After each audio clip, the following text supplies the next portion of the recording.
அடையார் மெட்ராஸ் 6,20,000.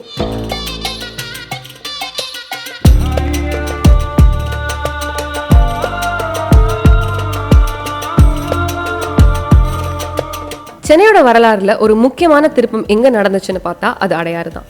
இன்னைக்கு ஒரு உயர்நிலை குடியிருப்பு பகுதியா மரங்கள் நிறைஞ்ச வீதிகள், கல்வி மற்றும் ஆராய்ச்சி மையங்கள் கொண்ட இந்த இடம் ஒரு காலத்துல நகரத்தோட எல்லைக்கு புறம்பான ஒரு நிலம் தான்.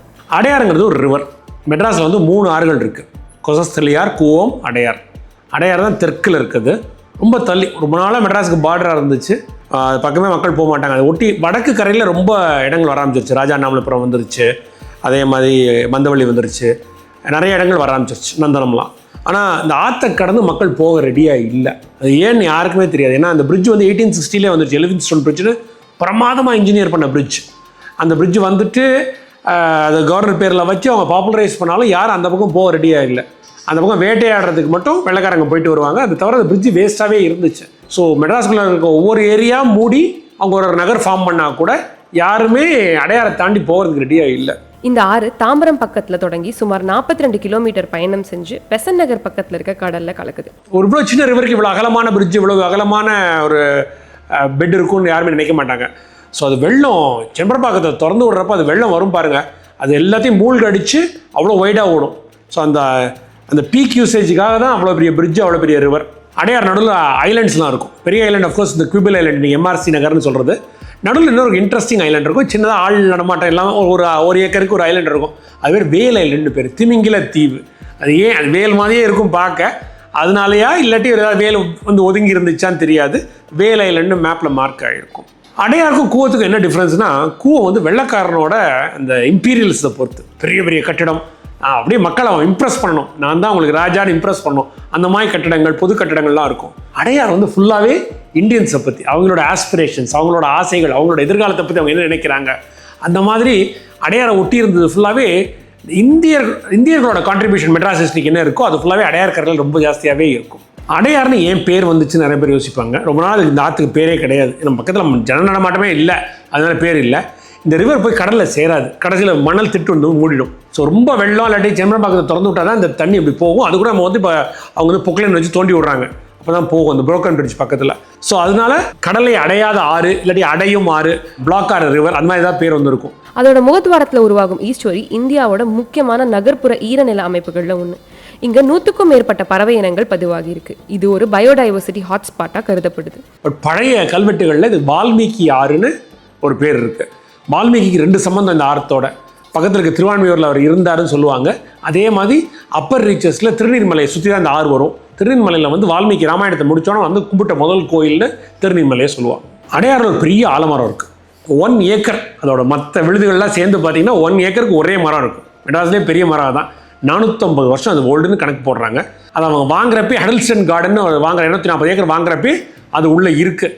அதனால் ஒரு சிம்பிள் ஆஃப் தியோசாபிக்கல் சொசைட்டி அது ஆயிடுச்சு, சிம்பிள் ஆஃப் அடையாரம் ஆயிடுச்சு, அடையார் ஆலமரம்னு. இது ஒரு 70s 80s ஒரு புயலில் அந்த மரம் சாஞ்சிருச்சு, இந்த தாய் கிளை சாஞ்சிருச்சு. அப்புறம் அதை நிமித்து வச்சு காப்பாற்றிட்டாங்க.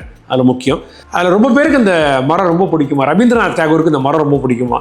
இங்கே வந்து அவர் மெட்ராஸை தங்குறப்போ அவர் வந்து இதெல்லாம் தங்குவார், தியோசாபிக்கல் தங்குவார். இந்த மரத்துக்கு அடியில் ஈஸி சேர் போட்டு ரொம்ப நேரம் உட்காருவாராம். இந்த மரத்துக்கு கீழே தான் அவர் வந்து வேர்ல்டு யூனிவர்சிட்டி ஆரம்பிக்கணும் அப்படின்னு ரொம்ப நாள் ஆசைப்பட்டார். அது முடியலைன்னு அப்புறம் தான் அங்கே போய் யூனிவர்சிட்டி ஆரம்பிக்கிறார் அவர். மெட்ராஸுக்குள்ளே வெள்ளைக்காரங்களை கொண்டு வந்தது 2 இயக்கம். ஒன்று வந்து ஈஸ்ட் இந்தியா கம்பெனி, நம்மளை ஆள்றதுக்காக, நம்மளை அடிமைப்படுத்துறதுக்காக வந்த கிழக்கிந்திய கம்பெனி. இன்னொன்று வந்து ஆப்போசிட், தியோசாபிக்கல் சொசைட்டி. இந்தியர்களோட கலாச்சாரம், இந்தியர்களோட மதத்தெல்லாம் வந்து அவ்வளோ பிரமாதமாக இருக்குது, நம்ம வந்து இதோட ஒன்றிவிட வேணும் அப்படின்னு வந்த ஒரு குரூப்பு. ஸோ இந்தியாவை ரொம்ப மதித்து வந்த குரூப்பு தியோசாபிக்கல் சொசைட்டி. எக்கச்சக்க வெள்ளைக்காரங்க வந்தாங்க. பல இப்போ வந்து ஈஸ்ட் இந்தியா கம்பெனி வந்து ஒரு 4-5 கண்ட்ரிலேருந்து வந்திருப்பாங்க. ஸ்காட்லாந்து, இங்கிலாந்து, அமெரிக்கா எல்லாத்தையும் வருவாங்க. இதில் எல்லா நாட்டிலேருந்து வந்தாங்க. இந்த கண்டுபிடிச்சதே வந்து இது ஆரம்பித்தது வந்து முதல்ல ஒரு வெள்ளைக்கார சோல்ஜர் ஆல்காட்னு ஒருத்தரும், ஒரு யுக்ரைன் நாட்டு பெண்மணி பிளவாட்ஸ்கின்னு, இவங்க தான் ஆரம்பிக்கிறாங்க. எல்லா நாட்டிலேருந்து ஆள் வந்திருப்பாங்க. எப்படி இந்த தியோசாஃபி எப்படி ஆரம்பிச்சு நம்ம பார்க்குறோன்னா, 1800s வந்து ரொம்ப விவாதம் மிக்க ஒரு செஞ்சுரி. இந்த பக்கம் டார்வின் வந்து கண்டுபிடிச்சிட்டாரு. டார்வின் வந்து நீ குரங்கில் தான் நீ வந்த அப்படின்ட்டார். அதுவே ரொம்ப பேருக்கு வருத்தமாக போச்சு, ரொம்ப ஆழ்ந்த ரிலிஜனில் இருந்தவங்களுக்கு. அது ஒரு பக்கம் வந்து இன்வென்ஷன் வந்துட்டு இருக்கு, ட்ரெயின் வருது, எல்லாத்துலேயும் ஒரு இன்வென்ஷன்ஸ் வந்துட்டு இருக்கு. ஸோ நம்ம வந்து கிறிஸ்டியானிட்டி சொல்லி கொடுத்ததை நம்ம ஃபாலோ பண்ணணுமா, இல்லாட்டி இப்போ தற்சயமாக வந்து இருக்க புது கண்டுபிடிப்புகளை பார்க்கணுமான்னு மக்கள் குழம்புன டைமில் ஒரு குரூப் ஆஃப் பீப்புள் இது எல்லாத்துக்கும் ஒரு பதில் வந்து கிழக்கு கொடுக்கும். கிழக்குன்னா நம்ம கிழக்காசியா கொடுக்கும், அதுதான் நம்மளோட வழிகாட்டும் அப்படின்னு சொல்லி அங்கேருந்து கிளம்பி வந்தவங்க. முதல்ல நியூயார்க்கில் ஆரம்பித்தது தான் தியோசாபிக்கல் சொசைட்டி. அதை மெட்ராஸில் அடையாருக்கு மாற்றிட்டாங்க. அதை வந்து மெட்ராஸே சொல்ல மாட்டாங்க, அடையார் தான் சொல்லுவாங்க. ஏன்னா அப்போ மெட்ராஸோட பாகம் இல்லை, அந்த கிராமம் பேர் அடையார் இருந்துச்சு. அடையார் பக்கத்தில் theosophical society Adyar, TS Adyar அப்படின்னு சொல்லுவாங்க. இதில் வந்து இது ஆரம்பித்தவங்க வந்து ஆல்காட்னு அந்த காலத்தில் அமெரிக்கன் சிவில் வாரில் வந்து போராடினவர். அப்ரஹாம் லிங்கனை சுட்டவுடனே அந்த ஒரு குழு அமைச்சு அதை பற்றி இந்த ஆராயிடுறாங்க. அந்த குழுவில் வந்து இந்த என்கொயரி கமிஷனில் அவர் இருக்கார். ஸோ நிறைய இந்தியன்ஸ் சேர்றாங்க. முதல்ல இந்த படித்த Indians, first batch second batch பசங்க படித்த இந்தியன்ஸ் எல்லாம் சேர்றாங்க. ஒரே மாயஜாலமாக இருக்கும். எல்லாரும் ரூமில் இருக்க சடனாக பிளவாட்ஸ்கி அம்மா வருவாங்க, சடனாக காண போயிடுவாங்க. அப்புறம் எல்லா தலையிலும் பேப்பர் விழுக்கும், நீ இந்த வேலையை இந்த வாரம் பண்ணு, அதை பண்ணு அப்படின்னு அவங்க என்ன சொல்லுவாங்க, அந்த காலத்து மகாத்மாக்கள் அனுப்புகிறாங்க அப்படின்னு சொல்லுவாங்க. இது எல்லாமே ஃப்ராடு. அந்த அம்மா வந்து மேலே ஒரு ஆளை வச்சு எல்லாத்தையும் பேப்பரை போட்டுக்கிட்டு இருந்துச்சு, இந்த லைட்டிங்கை வச்சு மேனேஜ் பண்ணிடுச்சு. இது ஒரு வேலைக்காரன் கண்டுபிடிச்சி அதை பிளாக்மெயில் பண்ண ஆரம்பிச்சிடுறான். உடனே அந்த அம்மா வந்து இதை விட்டுட்டு தியோசாபிக்கல் சொசைட்டியாக தப்பிச்சுட்டோமே சொல்லி விட்டுட்டு இங்கிலாந்து போயிடுது. ரொம்ப தடுமாற்றத்தில் இருக்குது தியோசாபிக்கல் சொசைட்டி. மெம்பர்ஸ்லாம் விட்டு போய்கிட்டு இருக்காங்க, நம்பிக்கை குறையுது. அப்போ தான் கரெக்டாக ஆனி பெசன்ட் வந்து அதை காப்பாற்றுறாங்க. இதர வெள்ளைக்காரர்கள் மாதிரி இல்லாமல் இந்தியா எப்படி வழிநடத்தப்பட வேண்டும்ங்கிறது ஒரு ஆப்போசிட் வியூ வச்சுருப்பாங்க தியோசாபிக்கல் சொசைட்டியில். இந்தியாவுக்கு விடுதலை கிடைக்கணும், இந்தியர்களே தங்களை ஆண்டு கொள்ளணும், நம்மளையும் அவங்க ஏற்றுக்கொள்ளணும், அந்த மாதிரி ஒரு வியூ இருக்கும். காங்கிரஸ்லேயும் தியோசாபிக்கல் சொசைட்டிலையும் ஒரு மிக்சடாக இருக்கும். ரெண்டுலேயுமே மெம்பராக இருப்பாங்க. ஸோ இவங்க கேட்டுக்குவாங்க, நீங்கள் எப்போ அவங்க மீட்டிங் வைக்கிறீங்க அப்படின்னு அதை ஒட்டி அடுத்த மீட்டிங் வைப்பாங்க. ஸோ அவங்க ரெண்டு இடத்துக்கு போக வேண்டாம், கிளாஷ் ஆகாதுன்னு. காங்கிரஸை உருவாக்கிய ஏஓ ஹியூம் தியோசாபிக்கல் சொசைட்டியை சேர்ந்தவர். அதே மாதிரி நேரு தியோசாபிக்கல் சொசைட்டியை சேர்ந்தவர். ஜின்னா சம்சாரம் தியோசாபிக்கல் சொசைட்டியை சேர்ந்தவங்க.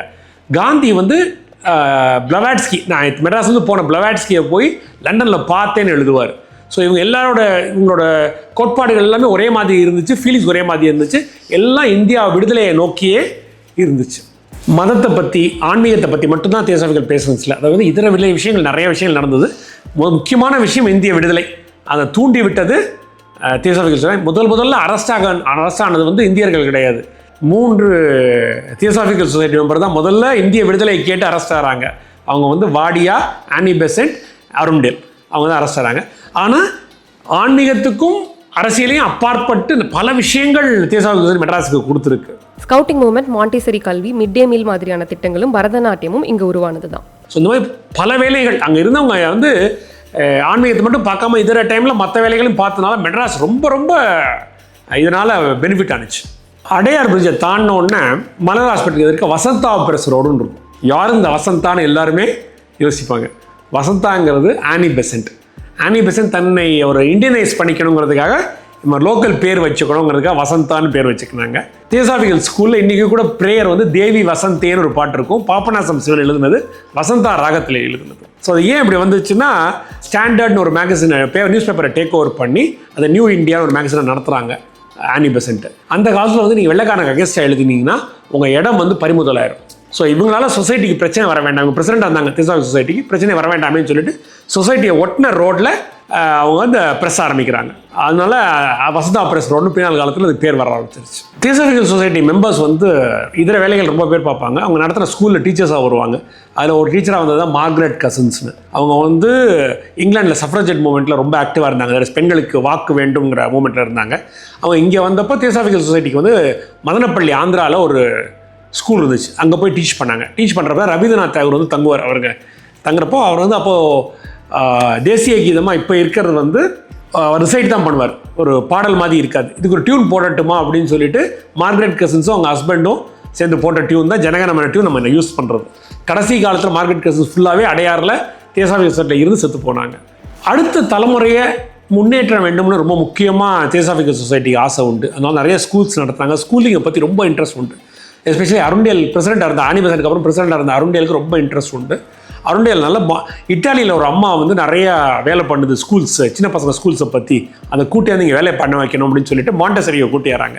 உலகம் ஃபுல்லாக நீங்கள் மாண்டசரி ஸ்கூல்னா பெரிய விஷயம். அவங்க கண்டுபிடிச்ச 90% விஷயம் அடையாறில் கண்டுபிடிச்சது தான். ஸோ மெரியா மாண்டசரி வந்து இறங்குறாங்க, மெட்ராஸில் வந்து இறங்குறாங்க. தியோசாபிக்கல் சொசைட்டியில் சேர்ந்து அங்கே வந்து ரிசர்ச் பண்ண ஆரம்பிக்கிறாங்க. ஆனால் திடீர்னு ஒரு நாளைக்கால வெள்ளைக்கார போலீஸ் வந்து அவங்களை அரெஸ்ட் பண்ணிடுது. ஏன்னா வந்து இட்டாலியன் நாட்டை சேர்ந்தவங்க. அந்த காலத்தில் இட்டாலிக்கும் இங்கிலாந்துக்கும் தான் சண்டை வேர்ல்டு வார் 2ல். ஸோ அவங்களை ஏலியன்னு சொல்லி அரெஸ்ட் பண்ணிடுறாங்க. ஸோ அருண்டேல் ரொம்ப இன்ஃப்ளூயன்ஷியல், தியோசாபிக்கல் சொசைட்டி பிரசிடென்ட்ங்கிறது ரொம்ப இன்ஃப்ளூயன்ஷியலாக இருப்பார். அவர் சொல்லி இல்லை அந்த அம்மா வந்து ஹவுஸ் அரெஸ்ட்டில் நாங்கள் வச்சுக்கிறோம், நீங்கள் விட்டுடுறாங்க. ஆனால் அவங்க சன் வந்து மெரியோங்கிற பையன், அவன் வந்து பல்லாவரத்தில் வந்து இந்த ஏலியன்ஸு, பிரிசனர்ஸ் ஆஃப் வார், போரில் பிடிக்கப்பட்ட கைதிகள் எல்லாருக்கும் ஒரு பெரிய கேம்ப் இருந்துச்சு பல்லாவரத்தில். அதில் மெரியோ ரொம்ப நாளைக்கு அங்கே வச்சுருந்தாங்க. இந்த ரொம்ப அடையாறில் தான் நான் நிறையா கற்றுக்கினேன், அடையாறில் தான் நிறையா நான் கண்டுபிடிச்சேன். அடையார் ரொம்ப என்ஜாய் பண்ணேன்னு மாண்டசரி பின்னால் காலத்தில் சொல்லுவாங்க. அவங்க ஒரு பட்டுப்புடவை கட்டி ஒரு ஃபோட்டோ ரொம்ப பாப்புலராக இருக்கும் அந்த காலத்தில். அருண்டேல் வந்து 42 வயசில் பிரசிடெண்ட்டாக இருந்தார் தியோசாபிக்கல் சொசைட்டிக்கு. அவர் வந்து 17 வயசு ஒரு பிராமண பெண்ணை கல்யாணம் பண்ணிக்கிறார். அன்றைக்கி மெட்ராஸ் பெரிய கலாட்டாக ஆயிடுச்சு. அந்த பெண் தான் வந்து ருக்மணி. அதனால் ருக்மணி மெல்ல வந்து சதுராட்டத்தை பரதநாட்டியம்னு மாற்றி ஒரு ரொம்ப பாப்புலரைஸ் பண்ணாங்க. தியோசாபிக்கல் சொசைட்டியில் நடக்கிறனால ரொம்ப அதுக்கு முக்கியத்துவம் கிடச்சிச்சு. ரொம்ப நாள் ட்ரை பண்ண கிருஷ்ணா ஐயருக்கெல்லாம் அந்த முக்கியத்துவம் கிடைக்கல, ருக்மணி தேவி கிடச்சிது. அருண்டேலுக்கு அப்புறம் ருக்மணியை வந்து அங்கே இருக்க விட மாட்டேன்ட்டாங்க, டான்ஸ் ஆட விட மாட்டேன்ட்டாங்க. அதுக்காக தான் அவங்க கலாக்ஷேத்ராவுக்கு போனாங்க. ஆனால் அவங்க பரதநாட்டியம் உருவான வீடு, சதுராட்டத்திலேருந்து பரதநாட்டியம் உருவான வீடு இன்றைக்கும் இருக்குது. ஒரு மஞ்சள் கலர் வீடு, இந்த முதல் வீடு உள்ள தியோசாபிக்கல் உள்ளே போனீங்கன்னா முதல் வீடு அந்த லெஃப்ட்டு, அங்கே வந்து ஆற்றை ஒட்டி ஒரு வீடு இருக்கும். அங்கே தான் பரதநாட்டியம் உருவானது. இன்றைக்கி தமிழர்களின் கலாச்சாரம் அப்படின்னு சொன்னால் பரதநாட்டியம் இருக்கும். அது உருவான இடம் அடையார். அடையாருங்கிறது ஒரு ஜியாகிரபிக்கலாக மட்டும் பிரிக்கல, ஜியோலாஜிக்கல்னு சொல்லுவோம்ல, மண் மலை அதெல்லாம் சொல்கிறோம்ல, அதுலேயுமே வந்து அடையாருங்கிறது ரொம்ப முக்கியம். மெட்ராஸில் இருக்க எல்லா மலைகளும் அடையாருக்கு அந்த பக்கம் தான் இருக்கும். அடையாருக்கு இந்த பக்கம் எந்த மலையுமே இருக்காது. அதே மாதிரி ஒரு திக்காக ஒரு காடு, ஒரு ஒரு 1/2 கிலோமீட்டர் விட்டுக்கு அடையாரை ஒட்டி ஒரு காடு அப்படியே போச்சு. அந்த காடு இன்னமும் எங்கே இருக்குன்னா காப்பாற்றப்படுகிறதுனா தியோசாபிக்கல், அது ஆரம்பிக்கிற இடத்துல தியோசாபிக்கல், மற்ற இடத்துலாம் காட்டை லெவல் பண்ணிடுறாங்க. அப்புறமா உங்களுக்கு கிண்டியில் கிடைக்கும். கிண்டியில் அதே டிஸ்டன்ஸில் ஒரு காடு இருக்கும். அதை கிளியர் பண்ணது போக மீதி கிண்டி ஃபாரஸ்ட் ஆகிருக்கு. ஸோ இங்கே வந்து வௌவால்னு வச்சுக்கோங்க, பெரிய வௌவால் இருக்கும். அது வந்து ஃப்ளையிங் ஃபாக்ஸ்ன்னு சொல்லுவாங்க. அதை வந்து வெள்ளைக்காரன் ஷூட் பண்ண வருவாங்க. அதே மாதிரி நரிகள் இருக்கும், மான்கள் இருக்கும், காட்டுப்பன்றி இருக்கும். இதெல்லாம் ஷூட் பண்ணுறதுக்கு எலிஃபன்ட் பிரிட்ஜில் வர வருவாங்க. மெட்ராஸ்க்கு ஹண்டிங் மேப்பே இருந்துச்சு, எந்த மிருகம் இங்கே கிடைக்கும்னு ஒரு மேப்பே கவர்மெண்ட் பிரிண்ட் பண்ண காலங்கள் உண்டு. ஸோ மெட்ராஸில் எடுக்கிற சினிமாவில் 1940s டாக்கீஸ் வந்துருச்சு. சினிமாவில் ஒரு காட்டு சீன் வேணும்னா அவங்க தியோசாபிக்கல் சொசைட்டிக்குள்ள போய் தான் ஷூட் பண்ணுவாங்க. இதில் முக்கியமாக நம்மள்கிட்ட இருக்கிற ஹிஸ்டாரிக்கல் அக்யூரசி வந்து அந்த இதில் படங்களில் வந்து ஸ்ரீவள்ளி ஏவிஎம் அந்த காலத்தில் பிரகதி பிக்சர்ஸ்னு மந்தவெளியில் வச்சுருந்தார். அவர் வந்து அதில் யானை வந்து வள்ளியை துரத்துற காட்சி அது முழுக்க அவர் ஷூட் பண்ணது தியோசாபிக்கல் சொசைட்டி காடுகளுக்குள்ள. 1900s முதல் பாகத்தில் ஒரு தவிர்க்க முடியாத முக்கியமான ஆளுமை முத்துலட்சுமி ரெட்டி. புதுக்கோட்டையில் ஒரு பிராமணருக்கும் ஒரு தேவதாசிக்கும் பிறந்தவங்க, படிப்பில் ஆர்வம் கொண்டவங்க. இவங்க படிக்கிறதுனால நிறையா காலேஜில், பாய்ஸ் காலேஜில் இவங்க ஒரே கேர்ளாக உட்காந்துருக்காங்க. அவங்க ப்ரீ யூனிவர்சிட்டியாக இருந்தாலும் சரி, யூனிவர்சிட்டியாக இருந்தாலும் சரி, மெடிக்கல் காலேஜாக இருந்தாலும் சரி, மேலே ஹவுஸ் சைட்லேருந்து தனியாகவே இருப்பாங்க. பட் எல்லாத்துலேயுமே ஃபஸ்ட்டு வந்துடுவாங்க. ரொம்ப அவங்க முதல்ல பண்ணுறது வந்து தேவதாசி ஒழிப்பு திட்டம் பண்ணுறாங்க. அது ரொம்ப பொலிட்டிக்கலி ரொம்ப பவர்ஃபுல்லாக இருக்குது. தேவதாசிகள் சிஸ்டத்தை ஒழிக்கணும், இந்த பொட்டு கட்டுறதை ஒழிக்கணும், கோயிலில் வந்து தேவதாசிகள் நடனம் ஆடக்கூடாது அப்படின்னு சட்டம்லாம் அவங்க கொண்டுறாங்க. ஏன்னா கவுன்சில் மெம்பராக இருந்தாங்க. அப்போது வந்து இளம் விதவைகள் நிறைய பேர் இருந்தாங்க. ஸோ அவங்களுக்காக ஒரு ஹோம் ஆரம்பிக்கணும்னு சொல்லிட்டு பிராமணர் இளம் விதவைகளுக்காக ஐஸ் ஹவுஸில் இவங்க சுப்புலட்சுமி ஆரம்பிக்கிறாங்க, சிஸ்டர் சுப்புலட்சுமி. அதில் நான் பிராமின்ஸ் நாட் அலவுடு. அதனால் இவங்க வந்து போட்டிக்கு நான் பிராமின்ஸுக்காக ஒளவை ஹோம்னு ஒன்று அடையாறில் ஆரம்பிக்கிறாங்க. ஸோ அதில் வந்து இளம் விதவைகள், வாழ்க்கையில் கஷ்டப்படுற பெண்கள் எல்லாருமே வந்து அவங்களுக்கு தையல் சொல்லிக் கொடுப்பாங்க, சமையல் சொல்லிக் கொடுப்பாங்க, படிக்க வைப்பாங்க. ஸோ அவங்க மேலே வர மாதிரி மெட்ராஸ் பிரசிடென்சியை சுற்றி இருக்க எல்லா ராஜாக்களும் மெட்ராஸில் ஒரு பேலஸ் கட்டிக்குவாங்க. இங்கேருந்து வெள்ளைக்காரங்களோட பேசணும், பல விஷயங்கள் இருக்கும், பசங்களை படிக்க வைக்கணும். ஸோ ட்ராவன்கோர் ஒரு பெரிய கேரளாவில் இருந்த ஸ்டேட், ட்ரிவாண்ட்ரத்தை கேபிட்டலாக வச்சுருந்த ஸ்டேட்டு. அவங்களோட பேலஸ் வந்து அடையாறில் இருந்துச்சு. பத்மநாபா நகர் அந்த இடத்துல இருக்கிற இடத்துல அந்த பேலஸை கட்டினாங்க. பத்மநாபாங்கிறது அவங்களோட குலதெய்வம். இன்னைக்கு அடையார் ஒரு ரெசிடென்ஷியல் ஏரியா மட்டும் இல்லை, இது ஒரு ஈகோ சிஸ்டம். கல்வி, ஆராய்ச்சி, கலாச்சாரம், மருத்துவம், சூழலியல்னு எல்லாமே சேர்ந்த ஒரு நகரப்பகுதி. 1950க்கு அப்புறம் தான் அடையாருக்கு மக்கள் மூவ் பண்ணாங்க. மெட்ராஸ் வளர்ந்தது, அதுக்கப்புறம் தான் வளர்ந்தது. ஆனால் அந்த இடங்கள் நம்ம இந்தியன் ஹிஸ்ட்ரிக்கும் மெட்ராஸோட ஹிஸ்ட்ரிக்கும் கான்ட்ரிபியூட் பண்ணது கொஞ்சம் நஞ்சம் இல்லை. விடுதலையாக இருக்கட்டும், கல்ச்சராக இருக்கட்டும், அர்பன் பிளானிங்காக இருக்கட்டும், எல்லாமே அடையாறு தான் மெட்ராஸுக்கு அடித்தளம்.